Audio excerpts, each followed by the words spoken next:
how to change your guitar strings. There we go. Now we got the strings in the bridge. We're nearly there. Okay, so now what I'm going to want to do, put your guitar in between your legs, kind of like a cello, just like this. And I'm going to want to put the strings into the headstock. I like to start with the largest string, okay?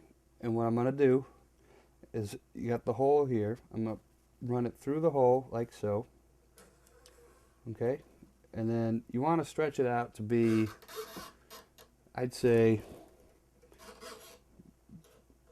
about right there for the E string. So right here, we've got about 8 inches of string hanging out. So now you want to take the string and you want to bend it over, bend it out so that it's not going in at a 90-degree angle, so that it's just nice and tight. That way it'll hold your string in while you wind it. So now I'm going to take my fingers here and hold the string in the little slit of the nut right here. And I'm just going to wind it up a little bit so that we get it just kind of wrapping around like so. Okay? And I'm just going to keep going just so that we get it around there a couple times. You see, it's going to pop around, and that's quite all right. You just want to keep it nice and tight.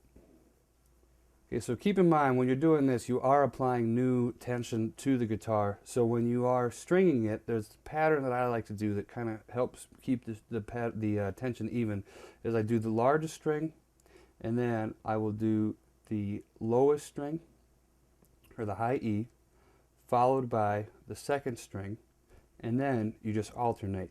So you want to go 6, 1, 2, 5, 3, 4.